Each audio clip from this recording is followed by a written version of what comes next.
The house was never this quiet. Andrew opened the door. No screaming, no crashing, no chaos. His sons were 5 years old. 17 nannies had quit. Nobody could handle them. But today, silence. He called their names. Nothing. Room by room, he searched. Kitchen empty, playroom empty. Then he opened the last door, and what he saw stopped his heart cold. Andrew Taylor wasn't supposed to be home. The London deal closed early. For the first time in 5 years, he said no to another meeting. He just wanted to go home. When he walked through the door that Tuesday afternoon, he expected war. That's what life sounded like with 3 boys who'd lost their mother the day they were born. But today, nothing. He dropped his briefcase. Boys? No answer. He moved faster. Kitchen empty. Playroom empty. His chest got tight. One more room. He pushed open the nursery door and froze. Joshua, James, John, on their knees, hands folded, and beside them, Sarah Jackson, the maid from Atlanta doing something no nanny had ever tried. Andrew's legs gave out. 5 years. He hadn't cried once. Not when Victoria died. Not when 17 professionals called his sons impossible. But this broke him. That night, alone in the dark, her voice came back. You can build an empire, Andrew, but you can't buy back time. And he realized this wasn't a breakdown. This was God giving him one more chance. The next morning, he came downstairs, made coffee, burned toast. When Sarah walked in, surprised, he looked at her and said, I'll stay for breakfast. Minutes later, the boys ran in, froze when they saw him. Dad, you're home? He smiled. A real smile. Yeah, I missed you guys. They sat down. 3 bowls, 1 burnt toast, a silence that felt like peace, and Andrew knew something had shifted, but he had no idea what was coming next. Before we begin, like this video, subscribe, and tell me where in the world you're watching from. I hope this story reminds you sometimes God doesn't send angels, he sends people willing to stay. 5 years ago, the delivery room was too bright. Andrew stood there in scrubs he didn't know how to wear, holding Victoria's hand. She was pale, too pale. The doctors kept moving faster, their voices getting sharper, and he knew before they said it. Andrew. Her voice was so soft he almost couldn't hear her. Her eyes found his. Take care of them. 3 newborn cries filled the room. Joshua, James, John. Victoria smiled. Then her hand went limp in his. She was gone. The nurses moved around him, but Andrew couldn't move, couldn't speak. His wife just brought 3 sons into the world, and it cost her everything. He held her hand long after it went cold. He never got to introduce her to their boys. At the funeral, people kept saying the same things. Time heals. You'll be okay. The boys will get you through this. But they didn't understand. Every time Andrew looked at Joshua, James, and John, all he saw was what their birth had cost him. The woman he loved. The life they were supposed to build. Gone. All of it. Gone. So he stopped looking. The first 2 years were a blur. He hired nannies. Good ones. Expensive ones. Women with degrees and references and years of experience. He told himself the boys would be fine, that they'd grow up loved and cared for. But Andrew? He disappeared. Into boardrooms. Into late-night calls. Into international deals that took him to London, Tokyo, Dubai, anywhere but home. Work became the only thing that made sense. Stock prices went up. Buildings went up. Everything went up except the sound of his own sons' voices, because Andrew Taylor stopped coming home for dinner, stopped reading bedtime stories, stopped being a father. He told himself it was temporary, that once the pain faded, he'd come back, he'd be present, he'd be the dad Victoria wanted him to be. But grief doesn't fade. It just settles in and waits. By the time the boys turned 3, they stopped asking where Daddy was. By 4, they stopped running to the door when he came home. By 5, they stopped believing he'd ever really stay. And that's when everything started to break. The nannies started calling more, then texting, then showing up at his office unannounced, eyes wide, voices shaking. Mr. Taylor, we need to talk about the boys. But Andrew didn't want to talk. He'd send more money, hire more help, fix it from a distance, until the day the 17th nanny walked out, and nobody would come back. By the time Joshua, James, and John turned 5, The house in McLean had become a war zone. Not because the boys were bad, but because they were drowning. They didn't remember their mother. They'd never heard her voice, never felt her hold them, but they knew something was missing, something everyone else seemed to have. And the person who was supposed to fill that space, their father, he was gone too. So they learned to scream. Joshua was the first to break. At 3 years old, he threw a toy car through the kitchen window. By 5, he was throwing chairs. He pushed Nanny Rebecca down 3 stairs, locked Nanny Caroline in the closet for 2 hours. Nobody could stop him once he started. Anger was the only language he knew. James was different. He stopped talking at 4. Just stopped. The doctors said there was nothing physically wrong, but words felt too heavy, too big, so he screamed instead. Long, sharp cries that made the staff cover their ears, and when he wasn't screaming, he was silent, completely silent. John was the quiet one, the one people thought was fine. But at night, he had nightmares so bad he'd wake up shaking. He clung to whoever was near, nannies, housekeepers, anyone terrified they'd disappear too. And sometimes, when no one was watching, he'd light matches, small ones, just to see the flame, just to feel something warm. The nannies came with degrees, with references, with years of experience working with difficult children, but none of them lasted. Nanny Diane quit after 3 days, said the boys were beyond help. Nanny Margaret lasted 2 weeks, filed a complaint, said Joshua was dangerous. Nanny Ruth made it 4 months, longest one yet, but even she broke. Told Andrew the boys didn't need a nanny, they needed a father. Then she walked out and never came back. 17 women in 3 years. The agencies stopped sending people, stopped returning Andrew's calls. One director told him flat out, "Mr. Taylor, your sons have a reputation. No one wants to work in that house." Andrew hired private therapists, behavioral specialists, experts who came in with charts and strategies and promises. But nothing worked, because the boys weren't broken. They were just waiting for someone to see them, really see them, and no one did. Until 3 weeks ago, when a woman showed up with a mop, a quiet voice, and no reason to stay. Her name was Sarah Jackson, and she wasn't supposed to change anything. Sarah Jackson wasn't supposed to be there. The cleaning agency sent her as a last-minute replacement. No interview, no background check, just a phone call at 6 in the morning, asking if she could start that day.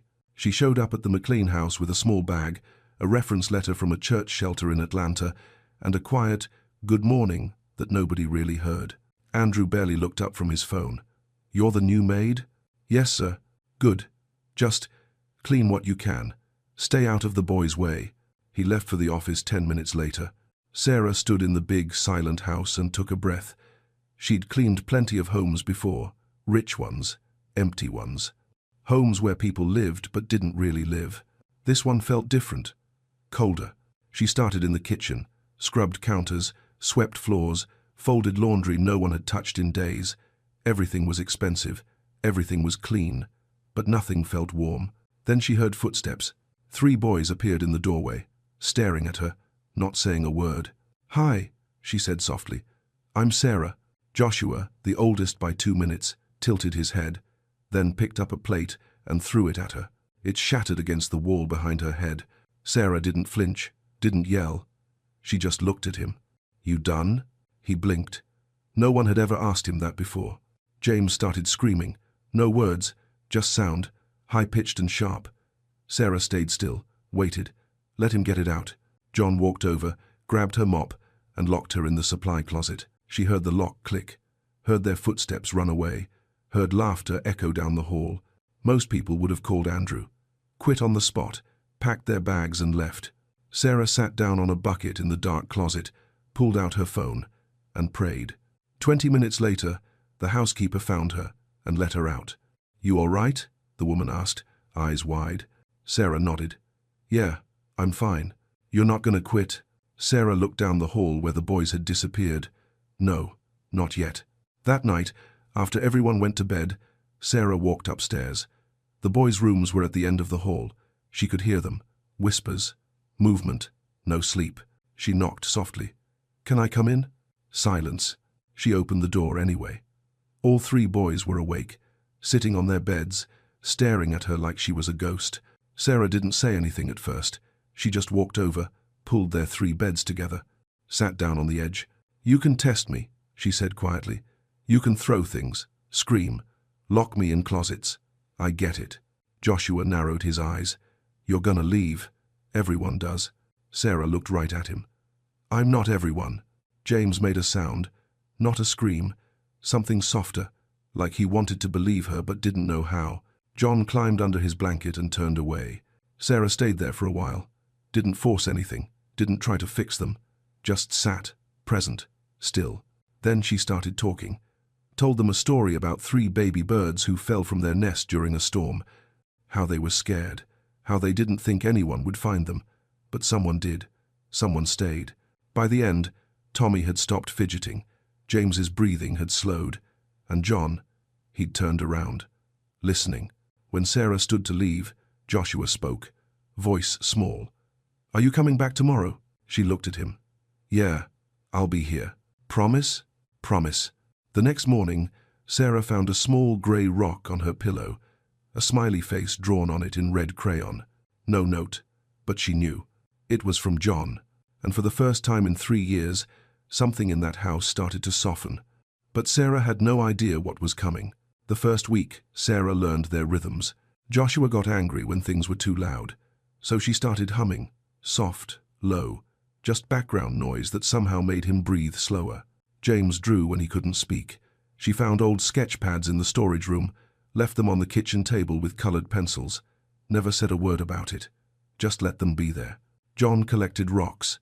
Every day, he'd bring her a new one, set it on the counter while she worked. She started giving him small jars, helped him label them. Found by the mailbox, from the backyard.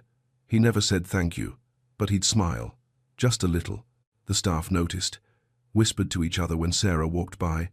"She's lasting longer than the others." But Sarah wasn't trying to last. She was just trying to see them. One afternoon, Joshua threw a chair. Not at anyone, just threw it, hard. Sarah didn't jump, didn't lecture. She walked over, sat on the floor beside him, and said, "That must have felt good." He stared at her. "What?" "Throwing it, getting it out, must have felt good." His face crumpled. "I don't know why I do it." "I know," she said softly. "Sometimes the hurt gets so big, it has to go somewhere." He didn't say anything, just sat down next to her, and for the first time, he didn't destroy anything else that day. At night, Sarah started sitting with them before bed.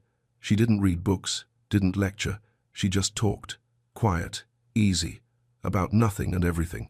And sometimes, when the boys were really quiet, she'd close her eyes and pray, not loud, not showy, just a whisper. "God, thank you for today, for these boys, for second chances." They watched her, didn't join in, but they watched. Andrew came home twice that week, both times after the boys were asleep. He'd walk past their rooms, see the light off, and keep moving. Sarah saw him once in the hallway. "Mr. Taylor, the boys were asking about you today." He nodded, didn't look at her. "I'll try to be home earlier next week." But he wouldn't be, and they both knew it. By the 3rd week, the house felt different, softer. The boys still had hard days, still broke things, still screamed, but something was shifting. Sarah felt it. The boys felt it. But Andrew? He was in London, then Tokyo, then back to D.C. for another deal. He had no idea what was happening in his own home until the morning everything broke wide open. It happened on a Thursday morning. Sarah was in the kitchen, wiping down counters, when she heard the crash. Then another, then screaming. She dropped the rag and ran. The playroom was destroyed, toys everywhere. A lamp shattered on the floor. Joshua was throwing books at the wall. James was screaming no words, just sound, his face red, tears streaming. John was in the corner, rocking back and forth, hands over his ears. The housekeeper ran past Sarah, heading for the door. "I'm calling Mr. Taylor." "Wait." But she was already gone. Sarah stood in the doorway, glass on the floor, chaos everywhere. 3 boys falling apart. She could leave, walk out like everyone else, call it too much, say she tried, but she didn't. She walked into the room, knelt down on the floor, right in the middle of the broken glass. "Joshua," she said softly. He turned, chest heaving, fists clenched. "Go away. Come here. No. Joshua, come here." Something in her voice made him stop, made him look at her. Really look. She held out her hands. "Come here. Please." He didn't move at first. Then slowly, he walked over, sat down in front of her. James stopped screaming, watched. John lifted his head. Sarah took Joshua's hands, then reached for James, then John.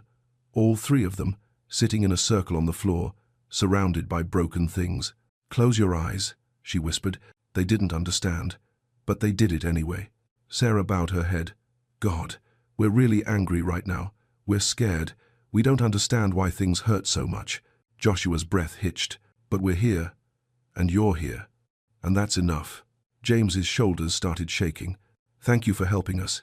Even when it's hard, even when we break things, you still love us." John squeezed her hand tighter. Then Joshua whispered, "God, I'm sorry I get so mad. I don't know why I do it." James, voice trembling, said, "Please help us. We just want our dad back."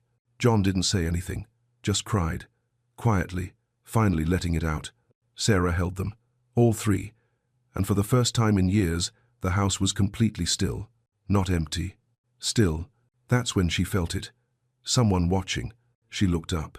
Andrew was standing in the doorway, his briefcase on the floor, his face pale, eyes wide. He'd seen everything, and he couldn't move. Andrew didn't remember walking into the house, didn't remember dropping his briefcase, didn't remember climbing the stairs. All he remembered was opening that door and seeing his sons, his wild, broken, unreachable sons, kneeling with Sarah, praying. Joshua whispering, "Thank you for helping me not be so angry." James saying, "We just want our dad back." John holding Sarah's hand like she was the only solid thing left in the world. And Andrew, he couldn't breathe. He slid down the wall, right there in the doorway, his expensive suit crumpling, his chest cracking wide open. 5 years. He hadn't cried in 5 years, but watching them, watching this woman do what 17 professionals couldn't, he fell completely apart. They didn't see him, they just kept praying, and Andrew knew, right then. He'd been wrong about everything. That night, he couldn't sleep, sat in his office staring at nothing, thinking about Victoria, about the boys, about the father he'd stopped being. He thought about calling Richard, his business partner, the man who helped him build everything after Victoria died. But he didn't, because for the first time in years, work didn't feel like the answer. The next morning, Andrew came downstairs, made coffee, actually sat at the table. When the boys ran in and saw him, they froze. "Dad?" He smiled. "Hey, guys." They didn't know what to do, so they just stood there. Sarah walked in, surprised.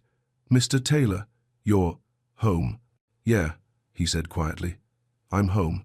It felt like a beginning, but 2 days later, Richard Hale showed up, unannounced. Andrew was in his home office when Richard walked in.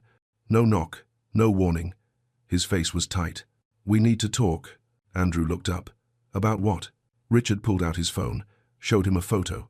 Sarah, kneeling with the boys, praying. "About this." Andrew's jaw tightened. "Where did you get that?" "Doesn't matter." "Andrew, do you understand what this looks like? A maid, praying with your sons, acting like she's family. She's helping them. She's destroying everything we've built." Richard's voice got sharp. "The press gets hold of this? A housekeeper raising the Taylor heirs? Our reputation is done. The company's done." Andrew stood up slowly. "Richard, fire her. Today." "No." Richard blinked. "What?" "I said no." "Andrew, listen to me. I've got lawyers ready, PR ready. I even found a new nanny, Swiss, PhD in child psychology. She can start Monday." "I don't care." Richard's face went red. "You're choosing a maid over a $600 million deal? Over everything we've worked for?" Andrew's voice didn't shake. "She's helping my sons. That's all that matters." "Then you're making a mistake." "Maybe, but she stays." Richard stared at him, then shook his head, walked toward the door.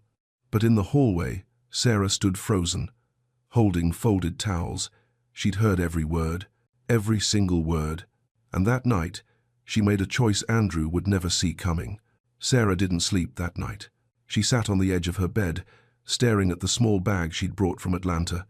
Everything she owned fit inside it. She thought about the boys, about Joshua's slow smile when he didn't throw things, about James's drawings, about John's rocks lined up on her windowsill. She thought about Andrew, the way he'd stood up to Richard, the way his voice didn't shake when he said, "She stays." But she also heard Richard's words, "You're destroying everything we've built," and she knew what that meant. If she stayed, Andrew would lose his company, his reputation, everything he'd worked for since Victoria died. And the boys. They'd grow up knowing they were the reason it all fell apart. She couldn't let that happen. At 4 in the morning, Sarah pulled out a piece of paper, wrote slowly, carefully, "Mr. Taylor, they don't need me. They need their father. I was just here to show them they're worth staying for. I'm sorry I couldn't be both. Sarah." She folded it, left it on his desk, then quietly walked out the front door. The early morning bus to Atlanta left at 5. She didn't look back. When the sun came up, Joshua was the first one awake. He ran to Sarah's room like he did every morning, knocked on the door. "Sarah?" "Nothing." He pushed it open. The bed was made. Her bag was gone. The jars of rocks she'd given John gone. His chest got tight. "Sarah?" James came running, saw the empty room, started breathing fast. John walked in last, looked at the windowsill where his rocks used to be. His face went white. "Where is she?" Joshua's voice cracked. They searched the whole house, every room, every closet, screaming her name. Then they found Andrew, sitting in his office, holding a piece of paper. Joshua ran in. "Dad, where's Sarah?" Andrew looked up. His face was pale, eyes red. "She's gone." "What?" James's voice was barely a whisper. "She left." Joshua's face went red. "No, no," she promised. She promised she wouldn't leave. He grabbed the desk, threw a chair. "Where is she?" James started screaming. That sound, that awful sound they hadn't heard in weeks. John collapsed on the floor, rocking, whispering over and over, "She promised, she promised, she promised." Andrew watched his sons fall apart, watched everything Sarah had built crumble in seconds, and something inside him snapped. He stood up, grabbed his phone. "Get the jet ready. Now." His assistant's voice was confused. "Sir, fuel it. Meet me at Dulles in 30 minutes. He hung up, looked at the boys. "Get dressed, all of you." Joshua looked up, tears streaming. "Why?" Andrew's voice didn't shake. "Because we're going to Atlanta." "What?" "We're bringing her home." 20 minutes later, they were in the car. Joshua, James, and John in the back seat. Andrew driving too fast. Nobody spoke. When they pulled up to Dulles, Andrew's pilot was already waiting on the tarmac. "Sir, we're fueled and ready." "Good. Let's go." They were halfway up the jet stairs when Andrew heard a voice behind him. "Andrew." "Wait." He turned. Richard Hale stood at the bottom of the steps, out of breath, face pale. Andrew's jaw tightened. "Richard, I don't have time." "I know." Richard's voice cracked. "I know. Just listen. Please." Andrew stopped. The boys watched from inside the plane. Richard looked down, hands shaking. "I had a daughter once." Andrew blinked. "What?" "Emma. She's 28 now, lives in Seattle." Richard's voice broke.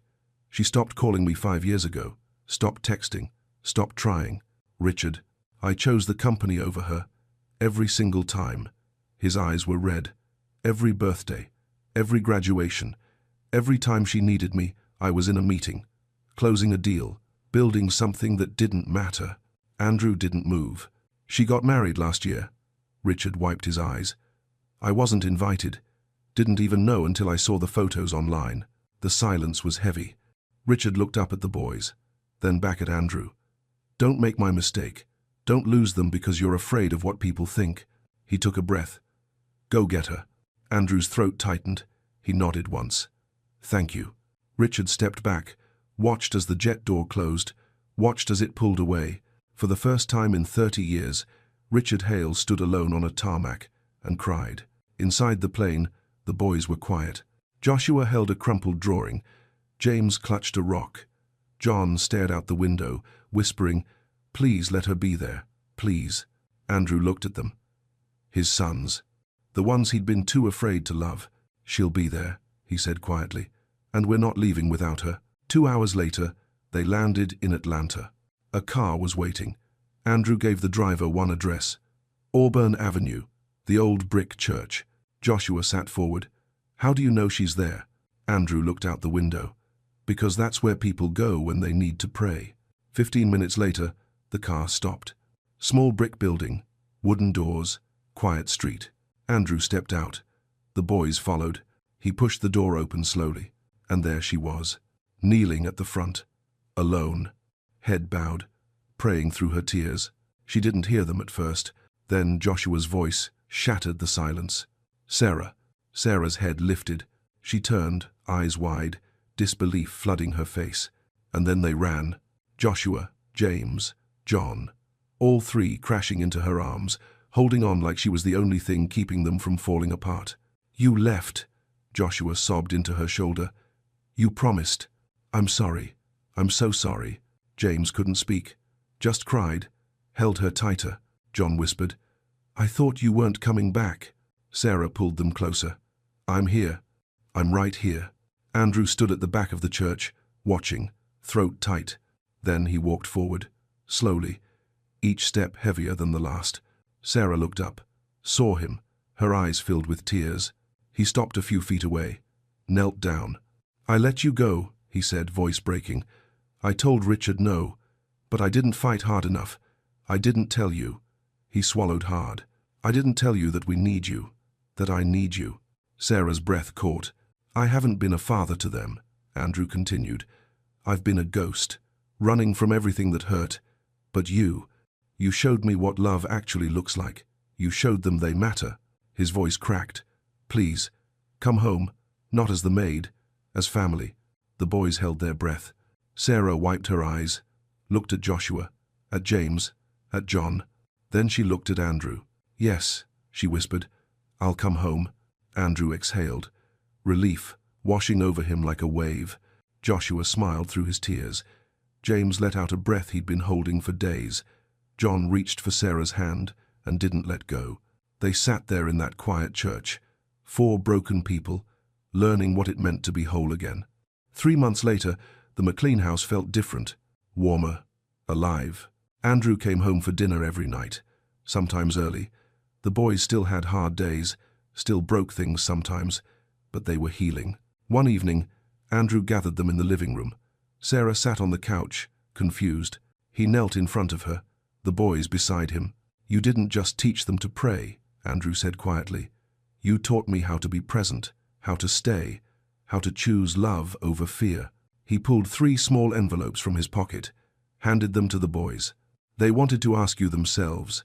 Joshua, James, and John each gave her a letter. Inside, crayon drawings, the 4 of them holding hands. And in wobbly handwriting, the same question. Will you stay forever? Sarah's hands trembled. Tears fell. Yes, she whispered. Yes, I'll stay. Andrew took her hand. Then stay. Help me raise them. Help me build a home again. Not as the help, as the heart of this family. She nodded. I will. And for the first time in 5 years, Andrew Taylor stepped fully into fatherhood. Not perfect, but present. Not because someone forced him, but because someone loved his sons enough to show him the way back. And sometimes, that's all grace is. Showing up, staying, and letting love do what money never could. Ernest Anderson came home unannounced that December afternoon and heard music playing in his house. He froze. For 3 years, his home in Denver had been silent. His 2 autistic daughters hadn't spoken, hadn't laughed, hadn't made a sound. So where was that music coming from? His heart pounded as he moved toward the living room. Then he heard it. Child laughter, bright and real. When he opened the door, what he saw stopped him cold. Ernest hadn't planned to come home early that day. For 3 years, he'd avoided his house like it was cursed. His wife, Catherine, had died in a car accident when their twin daughters, Ella and Lily, were only 3. The girls had been making small progress with their autism before the tragedy. A few words, brief eye contact, tiny smiles. After Catherine died, they disappeared completely. They stopped speaking, stopped looking at anyone, wouldn't let him touch them. Ernest spent over $2 million trying to reach them, 15 specialists over 3 years, behavioral therapy, speech therapy. Nothing worked. 6 weeks ago, he hired Melinda Brown to manage the house, 29 years old, quiet, efficient. She cleaned, cooked, and stayed out of the way. Ernest barely noticed her. That Tuesday, his meeting ended early. He drove home. When he stepped inside, he heard music playing. Soft, classical. His pulse raced. The house had been silent for 3 years. Then he heard laughter. High-pitched, real, his daughters. He hadn't heard them laugh since the morning Catherine made them breakfast, hours before she died. Ernest reached the living room door and pushed it open. What he saw made the world stop. Melinda stood in the center of the room, arms raised, moving like water, and on either side of her, wearing pink tutus, were Ella and Lily, dancing, their faces glowing with pure joy. They were fully present, alive in a way he hadn't seen in 3 years. His briefcase hit the floor. 3 heads turned. Then Ella did something impossible. She looked directly at him, held his gaze, and reached one small hand toward him. Ernest dropped to his knees. For the first time in 3 years, when he reached for his daughters, they didn't pull away. When the music stopped, he looked up at Melinda, tears streaming down his face. "How?" he whispered. Melinda knelt beside them. "They were never unreachable, Mr. Anderson. They just needed someone willing to meet them where they are." Ernest stared at her. 15 specialists had failed, and this woman, a maid he barely knew, had done the impossible in 6 weeks. What he didn't know was that Melinda had a past, a calling she'd walked away from, and God had been quietly preparing her for this exact moment. Before we continue, like this video, subscribe, and tell me where in the world you're watching from. Because sometimes God puts the right person in your life exactly when you need them most. Ernest didn't say a word about what he'd seen. He just started coming home earlier. First an hour early, then 2. By the end of the week, he was leaving the office by noon, making excuses his assistant stopped questioning. He'd slip into the house quietly and watch from doorways, from the kitchen, from the top of the stairs. Always careful, always hidden. What he saw broke him in ways he didn't know were possible. Melinda wasn't doing therapy. She was just living with them, humming while she folded laundry, her body swaying gently. And Lily, who hadn't responded to anything in 3 years, would stop rocking and watch her, actually watch her. When Melinda set the table, she'd place each item down with rhythm: plate, fork, cup, napkin. And across the room, Ella would move her hands in the same pattern, like she was learning a song without words. Everything Melinda did had a pulse to it, a gentleness Ernest had forgotten could exist. One afternoon, he watched her dress the girls. For 3 years, getting them dressed had meant meltdowns and screaming. Melinda held up a shirt and swayed it softly, humming. Ella reached for it, not because she was told to, because the movement invited her. Melinda guided her arms through the sleeves in time with the rhythm, slow, steady, like water. No tears, no fight, just peace. Ernest's chest tightened. Catherine used to move like that, used to sway the girls to sleep, bounce them on her hip, hum made-up songs. She'd understood something he never had, that they didn't need fixing. They needed to be met where they were, and Melinda was doing exactly that. Then, one Thursday afternoon, something happened that made Ernest forget how to breathe. Melinda stood in the living room and raised her arms slowly, palms up, like she was lifting something invisible. She did it once, twice, a third time. And Lily, who hadn't imitated anyone in 3 years, lifted her arms too, slowly, deliberately, mirroring her. Ernest's hand froze on his laptop. His throat burned. He wanted to shout, to cry, to run into that room and thank Melinda for giving him back something he thought was gone forever. But he didn't move. He just sat there, watching this woman unlock his daughters with nothing but presence and rhythm. And that's when the question hit him like a fist to the chest. How did she know? How did a maid, someone with no credentials, no training that he knew of, understand his daughters better than 15 specialists? better than him? Ernest stared at Melinda as she guided the girls into another gentle movement. There was something in the way she moved, something trained, something she wasn't telling him, and he needed to know what it was. That night, after the girls were asleep, Ernest made a decision. He was going to ask her. He was going to find out who Melinda Brown really was, because the woman cleaning his house was hiding something, and whatever it was, it had just brought his daughters back to life. That evening, after the girls were asleep, Ernest found Melinda in the kitchen wiping down the counters. "Melinda," his voice came out rougher than he intended. "Can you stay a moment, please?" She turned, her eyes widening slightly.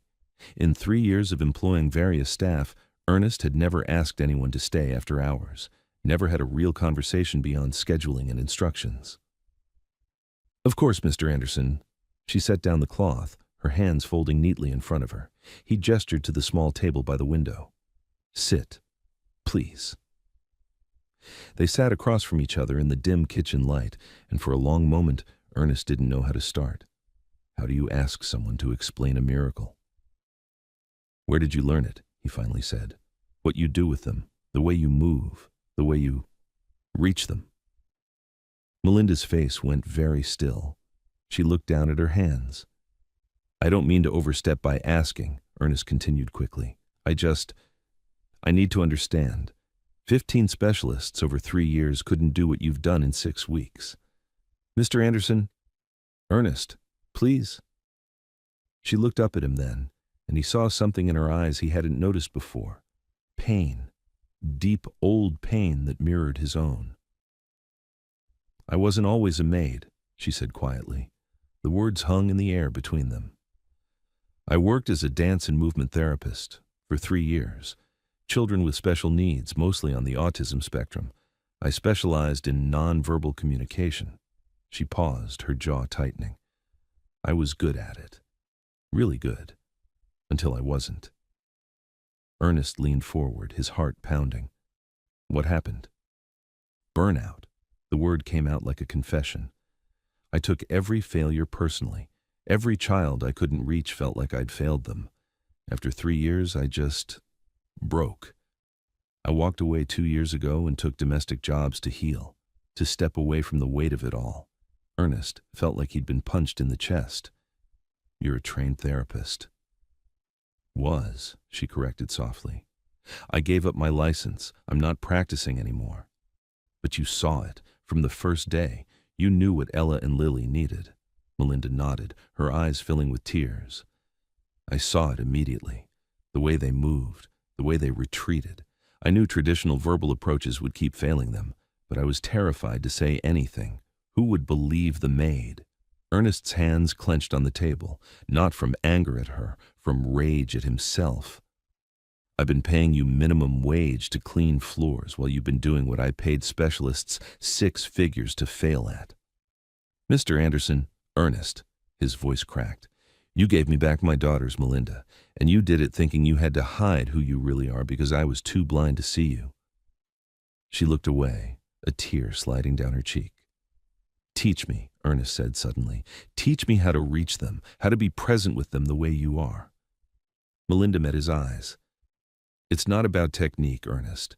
It's about showing up, being patient, meeting them in their world instead of dragging them into ours." "Then teach me that," he said, "because I've been absent for 3 years, and I'm ready to come home." Melinda studied him for a long moment. Then she nodded. "Okay." But there was something else in her expression, something uncertain, like she was opening a door she'd spent 2 years keeping locked, and Ernest had no idea that inviting her deeper into their lives meant she'd eventually have to face the very thing that had broken her in the first place. A week later, Melinda found something that would change everything. Ernest had finally given her the key to Catherine's office, a room he'd kept locked for 3 years. "Just do what you need to do," he'd said, his voice barely steady. Melinda worked carefully, treating everything like it was sacred. Catherine's books, her ballet slippers on the shelf, photos of her dancing before everything got harder. Then she opened the closet. Behind Catherine's wedding dress, she found a box, unmarked, dusty. Inside were dozens of small drives, each one labeled in Catherine's handwriting with dates, some from when she was pregnant, others from when the girls were babies. The last one dated 2 days before the accident. Melinda carried the box downstairs with shaking hands. Ernest was in the kitchen, staring at his coffee. When she set the box in front of him, his face went white. "I found these in her office," Melinda said quietly. "I think you need to see them." Ernest stared at his wife's handwriting like it might shatter him. "Will you stay?" he whispered. "I can't do this alone." Melinda sat beside him. Ernest plugged in the first drive. The screen flickered. Catherine appeared, pregnant, sitting in her office. She looked tired but radiant. "My sweet girls," she said to the camera, "if you're watching this, it means Mama isn't there to tell you herself. I know words are hard for you. So I'm recording these, my voice, my movements, my songs. So someday, even if I can't be there, you'll still have me." The video showed Catherine singing lullabies, dancing slowly, moving with the same grace Melinda had been using with the girls. Ernest's hands trembled as he opened video after video. Catherine had known. Somehow, she'd known her daughters would need this. Then he opened the final file. 2 days before the accident. Catherine looked directly into the camera, her voice steady and fierce. "Ernest, if something happens to me, don't let the girls stop moving. Movement is their language. Find someone who understands that. Don't let grief freeze them." The video ended. Ernest stared at the blank screen. Then he broke. Completely. He dropped his head into his hands and sobbed, raw, unguarded sobs from a place he'd kept buried for 3 years. Melinda said nothing. She just placed her hand gently on his shoulder. When Ernest finally looked up, his face was wet, his eyes red. "She knew," he whispered, "and I locked it all away." "You were grieving," Melinda said softly. "You did what you could." Ernest shook his head. "She left me a roadmap, and God sent you to help me follow it." He looked at Melinda, his jaw tight with new resolve. "Will you help me use these videos with the girls? Let them hear their mother again?" Melinda nodded. "Every day." But as Ernest held that final drive, neither of them knew that bringing Catherine's voice back would unlock something they weren't prepared for. Something that would prove Catherine had been right about everything. 2 weeks after finding Catherine's videos, something happened that Ernest would remember for the rest of his life. They'd started incorporating Catherine's recordings into the daily sessions. Her voice filled the house again, soft, warm, alive. At first, Ernest worried it would break the girls. Hearing their mother would send them spiraling back into darkness. But it didn't. Instead, Ella and Lily responded to Catherine's voice like flowers turning toward sunlight. They moved more freely, smiled more often. It was like some part of them remembered, even after 3 years of silence. That afternoon, all 3 of them were in the living room. Catherine's lullaby played softly, the one she used to sing when the girls were babies. Melinda guided them through gentle movements, her arms raised, the girls mirroring her. Ernest had started joining the sessions, not leading, just being there. Present, learning to exist in their world instead of dragging them into his. Midway through the routine, Lily suddenly stopped moving. Everyone froze. Ernest's heart dropped. Was she regressing? Was this too much? Lily stood completely still, staring at Melinda. Then, clear as daylight, she said one word. "Again?" The room went silent except for Catherine's voice still playing in the background. Ernest gasped, his hand flying to his mouth. Melinda's eyes filled with tears, but she kept her face calm, steady. "Again?" Melinda said gently. "You want to do it again, sweetheart?" Lily nodded, deliberately, purposefully. Then she said it again. Again. Ernest couldn't breathe. His daughter, his baby girl who hadn't spoken in 3 years, had just said a word, a real word, with meaning, with intention. Melinda raised her arms slowly, starting the movement over. This time, Lily mouthed the words silently as they moved, her lips forming it carefully. Again. When the movement ended, Lily looked at her father, really looked at him, and said something that shattered what was left of Ernest's heart. Mama singing. 2 words, full meaning. His daughter was speaking. Ernest dropped to his knees, trembling. He wanted to scream, to cry, to hold her and never let go. But he stayed still, terrified of breaking the moment. Lily walked over to him, walked, not shuffled, and placed her small hand on his cheek. Mama singing, she said again. We dance. Ernest pulled her close, and for the first time in 3 years, Lily wrapped her arms around his neck. Ella moved closer too, pressing herself against his side. Melinda knelt beside them, tears streaming down her face. Ernest looked at her, his voice breaking. She spoke. Melinda nodded, smiling through her tears. She did. That night, after the girls were asleep, Ernest sat in his office staring at his phone. He'd recorded the moment, Lily's voice saying, again, captured forever.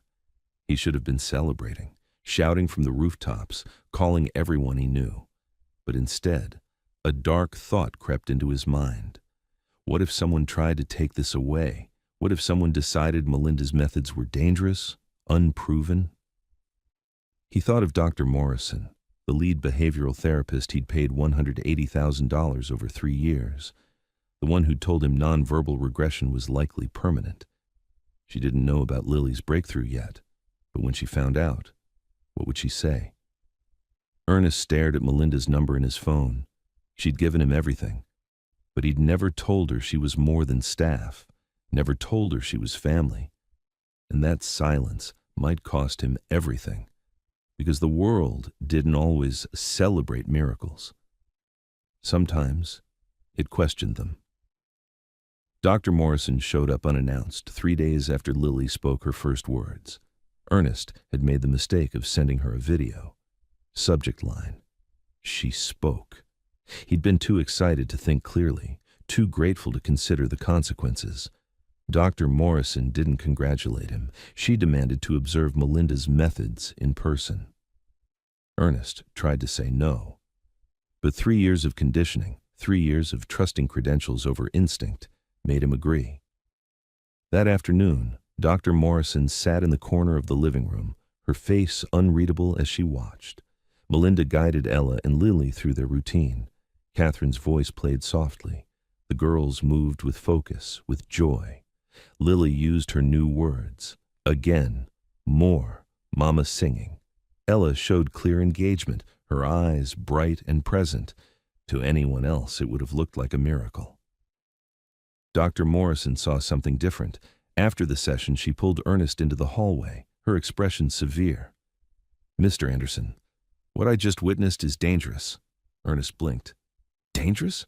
My daughter is speaking again. Unregulated methodology, Dr. Morrison said sharply. Movement therapy without proper clinical oversight. This woman has no active license, no accountability. What she's doing is pseudoscience masquerading as treatment. Ernest's jaw tightened. It's working. Is it? Dr. Morrison's voice dropped. Or is your daughter simply parroting sounds? Echolalia is common in autism.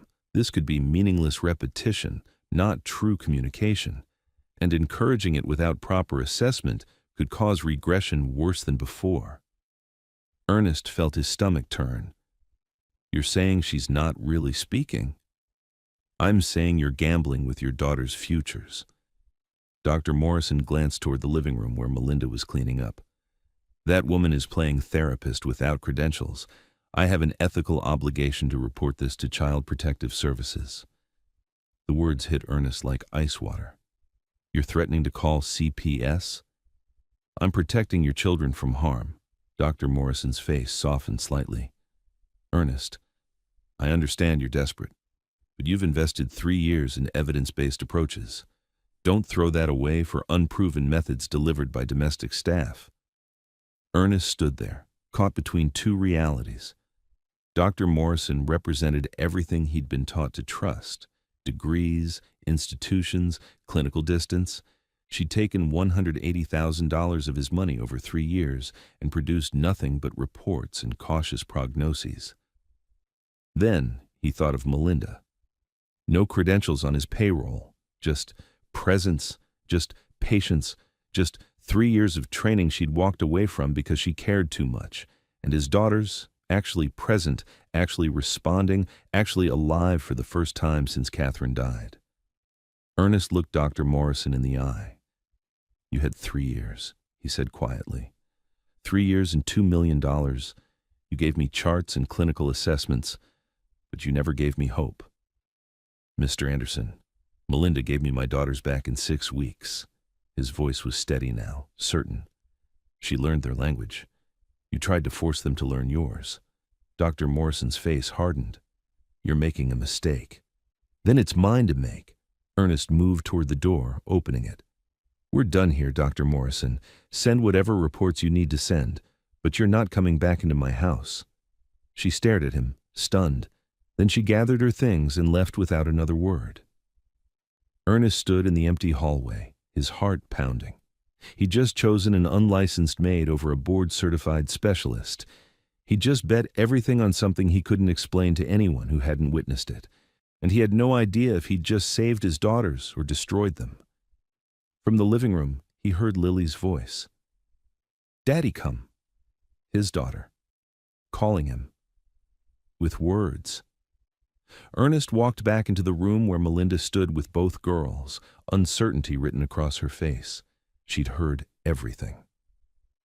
Is everything okay? She asked quietly. Ernest knelt beside his daughters.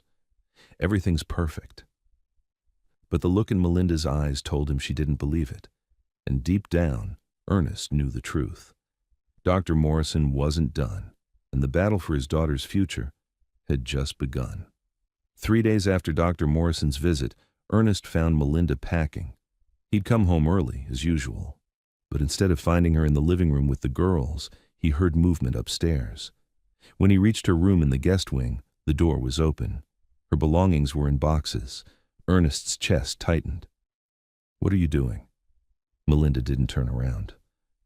I'm giving my 2 weeks' notice, Mr. Anderson. The formal title hit him like a slap. She hadn't called him that since the night they watched Catherine's videos. Why? His voice came out rougher than he intended. She finally looked at him, and her eyes were red. My sister runs a cleaning company in Philadelphia. She offered me a supervisor position, better pay, less complicated. Complicated? Ernest stepped into the room. Melinda, what's this really about? She set down the sweater she'd been folding, her hands trembling. I overstepped. I'm not their mother. I'm not their therapist. I'm just the maid. And after what Dr. Morrison said, Dr. Morrison is wrong. Is she? Melinda's voice cracked. What if she's right? What if I'm doing more harm than good? What if Lily's words don't mean anything? What if I've been playing pretend this whole time and I'm too blind to see it? Ernest stared at her. You don't believe that? I don't know what I believe anymore. Tears spilled down her cheeks. But I know I can't be the reason someone calls CPS on you. I can't be the reason you lose your daughters. You're the reason I have them back. Melinda shook her head. I'm staff, Ernest. That's all I am. That's all I should be. The words hung between them like a wall. Ernest realized with sickening clarity that he'd done this. He'd never told her she was more than that, never made her feel like family. He'd let her exist in this impossible space, essential but invisible, saving his life while believing she was just doing her job. When are you leaving? He asked quietly. 2 weeks. She wiped her eyes. I'll stay through the transition. Help you find someone else. Ernest wanted to argue, to beg, to tell her she couldn't be replaced, but the words stuck in his throat, tangled up with 3 years of grief and guilt he didn't know how to voice. So he just nodded. Okay. Melinda's face crumpled for a moment before she turned away. I'll finish packing later. The girls need lunch. She walked past him, and Ernest let her go. He stood alone in her half-empty room, feeling like the ground was crumbling beneath him, and he had no idea how to stop it. The next morning, everything changed. Melinda came to work but kept her distance, professional, polite, careful not to get too close. She still did her job, made meals, cleaned, kept things running. But she didn't hum anymore, didn't sway while she worked, didn't move with that gentle rhythm the girls had learned to follow. And Ella and Lily felt it immediately. By afternoon, Lily had stopped using her new words. She stood at the living room window, rocking slightly, staring outside like she was waiting for something that wouldn't come. Ella retreated to the corner and began spinning, slow, repetitive circles she hadn't done in weeks. Ernest watched it happen in real time, watched his daughter slip backward into the silence they'd just escaped. That night, he found them both at the window again, still waiting. Lily's small hand pressed against the glass, and Ernest understood. They weren't waiting for something. They were waiting for someone. For Melinda. The woman who'd brought them back to life. The woman who was leaving in 2 weeks. And Ernest had just let her walk away without a fight. By the second day, Lily stopped eating. Ernest sat at the kitchen table watching his daughter push food around her plate without taking a single bite. She hadn't spoken since Melinda pulled away. Not a single word. Just silence and that constant staring out the window. Every afternoon at 3 o'clock, the exact time Melinda used to start their sessions, both girls would go to the living room window and wait. They'd stand there for an hour, sometimes longer, just watching the driveway, waiting for her to come back. Ella had started rocking again, the repetitive motion she'd finally stopped weeks ago, back and forth, her eyes unfocused and distant. Ernest tried. God knows he tried. He put on Catherine's recordings, raised his arms the way Melinda had, moved slowly, gently, trying to remember everything he'd watched her do. But it didn't work. The girls wouldn't engage, wouldn't look at him. It was like they'd learned a language from Melinda that Ernest still couldn't speak, no matter how hard he tried. On the third day, something happened that destroyed him. He found Ella in the living room trying to dance alone, her small arms raised toward the ceiling, her body swaying awkwardly, unsteadily. She was trying to recreate what Melinda had taught her, trying to hold onto it, but she couldn't sustain it. After a few moments, her arms dropped, her face crumpled, and tears, actual tears, rolled down her cheeks. Ernest hadn't seen his daughter cry in 3 years, not since before Catherine died. He moved toward her, but Ella turned away from him, pressed her face against the window, and kept crying silently, her small shoulders shaking. Ernest stood there helpless, watching his daughter grieve for someone who was still alive but might as well be gone. That night, after both girls finally fell asleep, Ernest went to his office. He sat in the dark for a long time, thinking about Dr. Morrison's threats, about Melinda's boxes packed upstairs, about his daughters standing at that window day after day. Then he did something he hadn't done since the night they first watched the videos. He opened Catherine's final recording, the one where she looked directly into the camera and spoke to him. Ernest, if something happens to me, don't let the girls stop moving. Movement is their language. Find someone who understands that. Don't let grief freeze them. Ernest had heard those words before, but this time they hit differently. Catherine hadn't just been talking about the girls. She'd been talking about him. For 3 years, he'd been frozen, buried in work, hiding from the house, avoiding connection because it hurt too much. And when someone finally came along who could unfreeze his daughters, who could unfreeze him, he'd let her believe she was nothing more than staff. He'd let grief make him blind. Ernest stared at his wife's face on the screen, and suddenly, he understood what he had to do. Melinda was leaving in less than 2 weeks. His daughters were disappearing again. And if he didn't do something, if he didn't find the courage to say what he'd been too afraid to say, he was going to lose everything that mattered, not just for Ella and Lily, for himself. Because somewhere between watching Melinda dance with his daughters and seeing her pack her bags, Ernest had fallen in love with her, and he'd never told her. Ernest caught Melinda on her last day. She was loading the final box into her car when he pulled into the driveway. Behind her, through the living room window, he could see Ella and Lily standing in their usual spot, waiting, like they had every day at 3 o'clock for 2 weeks. Melinda. His voice stopped her mid-motion. She turned, her eyes red and tired. Mr. Anderson, Don't. He walked toward her, his heart pounding. Don't call me that, and don't leave, not yet, please. Ernest, We've been through this. I need to show you something." He gestured toward the house. 5 minutes. That's all I'm asking." She hesitated, then nodded. He led her inside, past the living room where the girls immediately perked up seeing Melinda, past the kitchen, down the hallway to the door that had been locked for 3 years. Catherine's music room. Ernest pulled out the key, his hand steady this time. "I've been working on this every night for 2 weeks." He pushed the door open. Melinda gasped. The room was transformed, soft lighting, Catherine's sound system restored, and covering every wall, dozens of Ella's drawings. Every single one showed the same thing: 4 people holding hands, dancing, and above them, in the corner of each drawing, a blonde woman in a flowing dress, smiling down. Catherine, watching over them. "This is where Catherine practiced," Ernest said quietly, "where she danced when she was pregnant with the girls, where she planned to teach them someday." He turned to face Melinda fully. "I locked this room for 3 years because I couldn't face it, but you've been unlocking everything I closed." Melinda's eyes filled with tears. Ernest took a breath. "You're not just the maid, Melinda. You never were. You saved my daughters. You saved me.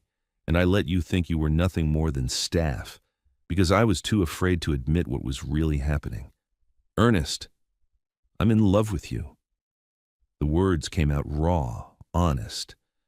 "I don't know when it happened. Maybe the first time I saw you dance with them. Maybe when you sat with me while I watched Catherine's videos. But I can't let you walk out that door without telling you the truth." Melinda covered her mouth, tears streaming. "I'm not asking you to stay as an employee," Ernest continued. "I'm asking you to stay as family. Because that's what you are, to Ella and Lily. To me." From the hallway came a small voice. "Melly?" They both turned. Ella and Lily stood in the doorway, drawn by Melinda's presence. Ernest knelt down. "Girls, come here." They moved slowly into the room, their eyes wide as they saw the drawings covering the walls. Lily pointed at one. "We draw." "You did," Ernest said gently, "because you knew. You knew before I did." He looked at Melinda. "Will you help me do this right? Help me honor Catherine by refusing to stay frozen?" Melinda couldn't speak. She just nodded, tears falling freely. Ernest pressed play on Catherine's recordings. Her voice filled the room, the lullaby she used to sing. For a moment, everyone froze. Then slowly, Lily began to sway. Ella reached for Melinda's hand. Melinda took it, then reached for Ernest's. He grasped it like a lifeline. The 4 of them formed a circle in the center of Catherine's music room, and they began to move. Not perfect, not choreographed, just honest, real, present. Midway through the song, Lily stopped. Everyone held their breath. Then she spoke, clear and full. Mama singing, we dancing, Mama happy. Ernest's face crumpled. He dropped to his knees, and 3 years of held-back grief finally broke free. Both girls wrapped their arms around his neck without hesitation. Melinda knelt beside them, her hand on Ernest's shoulder. "I miss her," Ernest choked out, the first time he'd said it aloud to his daughters. "I miss her so much." Ella pressed her forehead to his. Didn't speak, but her eyes said everything. "I know, me too." They stayed like that, holding each other in Catherine's room, surrounded by her voice, and for the first time in 3 years, grief didn't feel like drowning. It felt like release. When they finally stood, Ella took Ernest's hand. Lily took Melinda's. Then the girls joined their free hands, completing the circle. "Again," Lily said softly. They danced, and when Ernest looked at Melinda across the circle, he saw not just the woman who saved his daughters. He saw the woman he wanted to spend the rest of his life with. But there was still one question neither of them had answered out loud. Would Melinda stay? 6 months later, everything had changed. Ernest stood in the kitchen on a Saturday morning, watching through the window as Melinda taught the girls a new routine in the backyard. Spring had arrived in Denver, bringing warmth and color back to a house that had been frozen for too long. Ella and Lily were 7 now. Lily spoke in full sentences, over 200 words in her vocabulary. She asked questions, told stories, laughed freely. Ella communicated her own way, Some words, mostly movement and gestures, and that was beautiful too. She didn't need to be like everyone else. She just needed to be seen. They weren't cured. Autism wasn't something that needed curing, but they were whole, connected, loved exactly as they were. Melinda had stayed, not in the guest wing as staff, but as part of the family. The girls called her Melly, and every afternoon at 3 o'clock, they still gathered in Catherine's music room to dance, not because they had to, because they wanted to. Ernest joined them now, not leading, just present. He'd learned to parent on his daughter's terms, to communicate through patience instead of pressure, to see their autism not as a tragedy, but as a different way of experiencing the world. That afternoon, as music drifted through the open windows and the girls spun barefoot in the grass, Ernest walked outside. Melinda noticed him and smiled, the kind of smile that still made his chest tighten. She left the girls chasing butterflies and sat beside him on the porch steps. "Do you ever regret it?" Ernest asked quietly. "Staying here? Giving up Philadelphia?" Melinda watched Ella and Lily dancing in the sunlight, their laughter carrying on the breeze. She thought about the woman she'd been 2 years ago, burned out, broken, convinced she'd failed everyone she tried to help. Then she looked at these two extraordinary girls who'd taught her that healing wasn't linear. That connection didn't require perfection, that love could exist in silence and movement and patient presence. "I didn't give up anything," she said softly. "I found everything." Ernest took her hand. "These girls taught me something too, that I can't control everything, that sometimes the best thing I can do is just show up."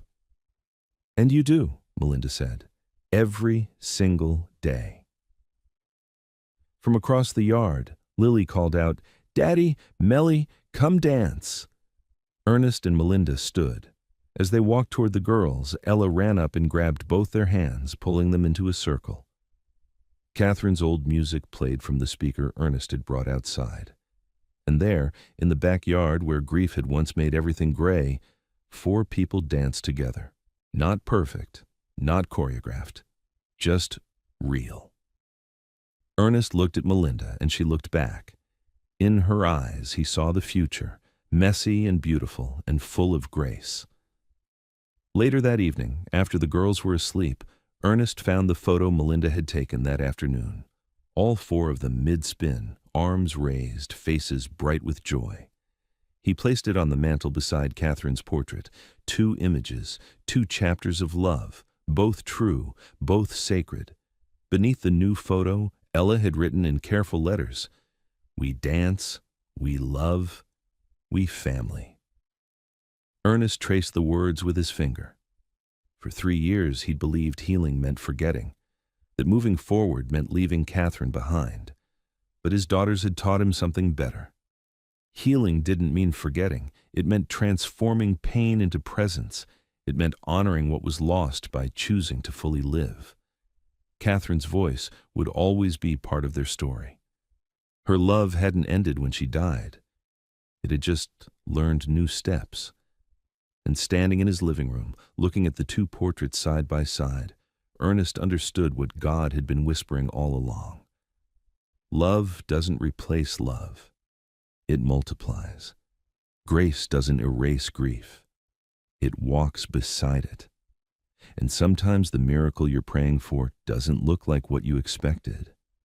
Sometimes it shows up wearing an apron, speaking a language you forgot existed, and teaching you that the way back to life isn't through fixing what's broken.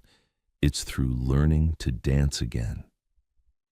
Outside, rain began to fall, soft and gentle, like the rain that had fallen the day Catherine died. But inside, there was only warmth, only music, only the sound of a family that had learned to breathe again.